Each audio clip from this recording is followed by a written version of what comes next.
कुर्बानी हर मोमिन जे लाइ जेके साहिब इस्तिताअत साहिब ताकत आहे उन ते कुर्बानी करण लाज़िम आहे। सुनन इब्न माजा शरीफ की रिवायत आहे रसूलुल्लाह सल्लल्लाहु अलैहि वसल्लम इरशाद फरमायो त जेकरे को कुर्बानी की ताकत रखे तो कुर्बानी नथो करे त असांजी ईदगाह में न अचे। यानी कुर्बानी हर मुसलमान जे मथों जेको साहिब ताकत आहे उहा उन जे मथों लाज़िम आहे। छो जो कुर्बानी सुन्नत मुक्कदा है। सभिनि खां पहिरीं शर्त नियत आहे।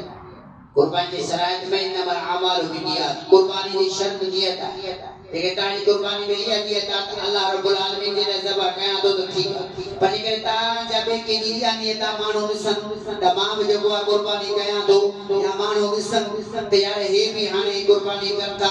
या माण्हू मुंहिंजे लाइ वाह वाह कनि या माण्हुनि में मुंहिंजी तारीफ़ थिए त इहा असल में रियाकारी आहे। इनके चवंदासीं त इहो शिरक असगर आहे। जेकॾहिं अहिड़े तरीक़े सां केरु करे थो तुंहिंजो अमल बर्बाद करे वेंदो। तो कुर्बानी की शर्त में सभिनि खां पहिरीं शइ इहा आहे त कुर्बानी जे लाइ कई वञे। अल्लाह तबारक व तआला कुरान मजीद में फरमाया कुल इन सलाती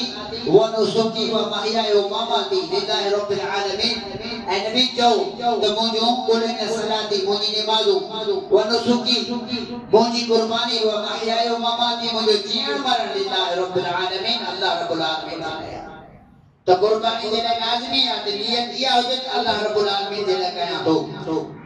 कुर्बानी जी ॿी शर्त इहा आहे त ख़ालिस अल्लाह जी रज़ा जे लाइ कई वञे। कुर्बानी ख़ालिस अल्लाह जे लाइ कई वञे। कुर्बानी जा चार शराइत इन ज़िक्र कया। सभिनि मां पहिरीं शइ कुर्बानी ख़ासि अल्लाह जे लाइ कई वञे। ॿी शइ त हलाल माल मां कई वञे। इन अल्लाह तय्यबु ला यक़बलु इल्ला तय्यबा। सही मुस्लिम शरीफ की रिवायत आहे रसूलुल्लाह फरमायो अल्लाह पाक ऐं पाक शइ खे क़बूल फरमाए थो। अल्लाह पाक ऐं पाक शयुनि खे क़बूल फरमाए थो। यानी कुर्बानी जे लाइ लाज़मी आहे त इंसान जो कोई देहमा कुर्बानी करे तो वो प्योर माल होजे पाक होजे उनमें हराम न होजे। जो लेकिन हराम जे माण्हू माल मां कुर्बानी कंदो त कुर्बानी न थींदी। टियों शर्त कुर्बानी जो इहो आहे त कुर्बानी अहिड़े जानवर जी कई वञे जेके सुन्नत मां साबित होजे। कुर्बानी अहिड़े जानवर जी कई वञे जेकी सुन्नत मां साबित होजे। जेकॾहिं को माण्हू अहिड़ी कुर्बानी करे थो जो को सुन्नत मां साबित न आहे अल्लाह रब्बुल आलमीन वटि अहिड़े कुर्बानी का अहमियत कोन्हे। अल्लाह ताला फरमाए वकुल उम्मतिन जअलना मन सक़ल यज़कुर इस्मल्लाह अल्लाह मा रज़क़हुम मिन बहीमतिल अनाम। अल्लाह हर उम्मत में कुर्बानी रखी। अल्लाह फरमाए वकुल उम्मतिन जअलना मन सक़ल यज़कुर इस्मल्लाह हर उम्मत में सा कुर्बानी रखी कि जेके उतो माण्हू हुया उन्हनि खे हुकुम कयो वियो त जेके जानवर आहिनि अल्लाह जो नालो वतो वञे। अल्लाह ताला कुरान मजीद में फरमायो अल्लाह मा रज़क़हुम मिन बहीमतिल अनाम। तव्हां खे जेको अल्लाह रिज़्क़ ॾिनो आहे यानी बहीमतुल अनाम। बहीमतुल अनाम उन जानवर खे चयो वेंदो आहे जेको चार पेरनि वारो हुजे। ऐं अल्लाह त असांखे रिज़्क़ घणो ॾिनो आहे। असांखे पैसो ॾिनई बनियूं ॾिनई ख़ैर ख़िलाफ़त जेके बि ॿिया माल मसाला उहे सभु शयूं अल्लाह जे ॾिनल अता थियल आहे। रिज़्क़ में जेके शयूं आहिनि पर अल्लाह ताला कुरान मजीद में फरमाए थो मा रज़क़हुम मिन बहीमतिल अनाम। तव्हां कुर्बानी बहीमतिल अनाम जो कयो। बहीमतुल अनाम उन जानवरनि खे जरा फतुल बारी जे अंदर हाने हजर अस्कलानी या बिन मुहद्दिसिन इमाम शौकानी या इमाम मालिक अहमद बिन हंबल या दीगर जेके भी मुहक्किक या मुहद्दिस गुजरिया फरमाया बहीमतुल अनाम मुराद उहे जानवर आहिनि जेकी नबी सल्लल्लाहु अलैहि वसल्लम जी सुन्नत मां साबित आहिनि ज़बह कर। या बहीमतुल अनाम उहे जानवर आहिनि जेके चार पेरनि वारा आहिनि। त हाणे जेके चार पेरनि वारा जानवर आहिनि कुरान में चयो चार पेरनि वारा पर नबी उनखे वज़ाहत कई। नबी जानवरनि खे जिन खे ज़बह कयो उनमें शराइत जेके बयान कया विया हदीस जे अंदर उहे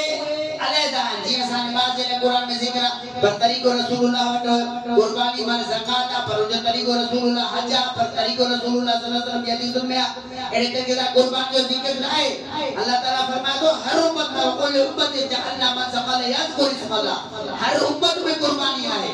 तव्हां में भी कुर्बानी रखी से पर इन जे लाइ अल्लाह ताला फरमाए थो उन्हनि जानवरनि ते अला मा रज़क़हुम मिन बहीमतिल अनाम उन्हनि जानवरनि ते अल्लाह जो नालो वठो जेके बहीमतुल अनाम। बहीमतुल अनाम चार पेरनि वारे जानवर खे चवनि था। हाणे जेकॾहिं असां चार पेरनि वारा ॾिसो जानवरनि में शेर चार पेरनि वारो जेकॾहिं तव्हां घोड़ो ॾिसो शरीर तौर ते हलाल सही बुखारी जी रिवायत आहे चार पेरनि वारो चार पेरन वाला जानवर ता जरा मसलन जेकरे को खीरो जेकरे तमा उठ लिसो गऊ लिसो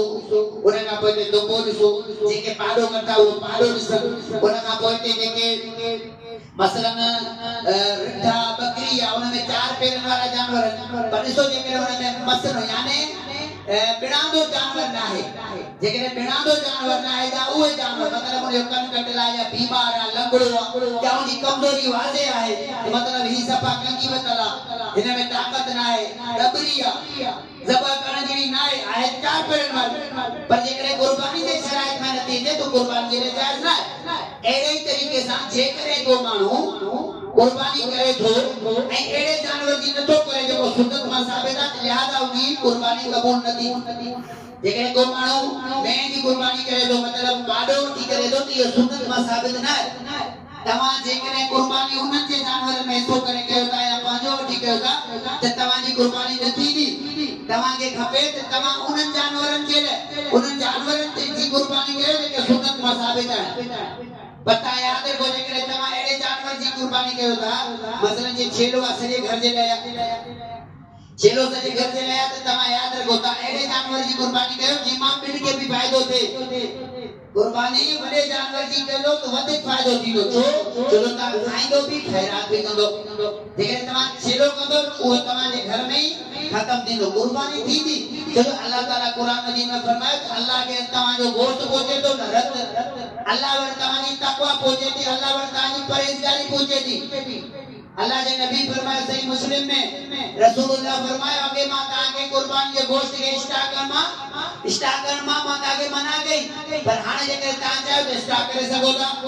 हाने जेके ता चाहो स्टाक करे सगोदा छो चलो जने नबी सल्लल्लाहु अलैहि वसल्लम पेरा मदीने में कुर्बानी के तो थोड़ा मानो क्या कर मदीना जी अक्सर आबादी न पई करे का मुनन वर माली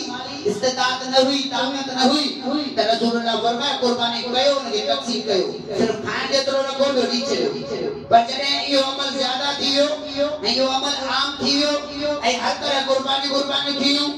इस्लाम भी मुकम्मल थियो त रसूलुल्लाह सल्लल्लाहु अलैहि वसल्लम मगर हाले ता चाहो तो कुर्बानी जो गोश्त भी का स्टॉक करे सको हाने के चाहो जो साहबी आया उन्हें पूछो या रसूलुल्लाह हाने कुर्बानी के की के तरीको बुधा गोश्त रखो या न हमसे फरमाया कि मतलब तमा के मारो किलो मान चाहे का स्टॉक करे सको था चलो कुर्बानी मुसलमान ने आम अल्हम्दुलिल्लाह केड़ा सिबादा मानो है जिने घर में एक बाबा टे चार कुर्बानी थिंदियो काफी एड़ा अल्लाह जा बना है जेके छेलो तो पहले घर की कुर्बानी करे पर बे हिस्सा करे मानन में एक नेकी थे मिस करना था चाहन था त अल्लाह पैसो दिनो बात उनके गरीबन के देण जो यो तरीको वे आए जेके तावड़ पैसो घणो आ तमा जेके छेलो कदो तो ताजी कुर्बानी थी नी दी पर ता यो चाहो तो न पैसे के कुर्बानी सूरत में कुर्बानी करे एकड़ो अल्लाह ताला तमा के मोटियो दिनो त तमा गरीबन जे चुलन के भी आबाद करे सको था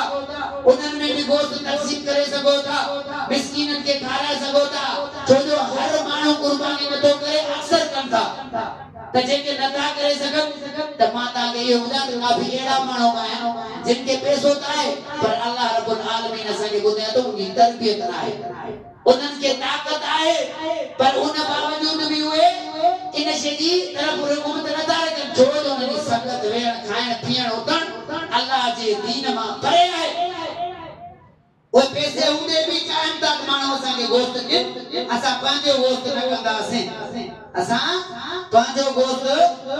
न कंदा से बिन का गोश्त वठंदा से हालांकि गरीब सामान वेरा शे पांजे घर में रखंदा तमाम जो सोलर पैनल सो एसी सो तमाम फ्रिज सो अच्छा सुखा कपड़ा सो मोबाइल फोन सो बियों ने जरूरत वाली शे सो जरूरत में नहीं करता अता के पांजे जेब के पांजे खर्चे के भी डिस्कनेक्ट करे ऐ उनके जो को भी पांजे जरूरत पूरी करता पर जे नेकियो के मजे तो शैतान लिसन तो वजे तो यार गोश्त तो के बे तो मिली भी दो तू दी हेतरी सकला तू बाल कुर्बानी छो करी हालांकि कुर्बानी करना पांजे माल के बचाना पान के सेव करना पान के महफूज करना कुर्बानी करना सा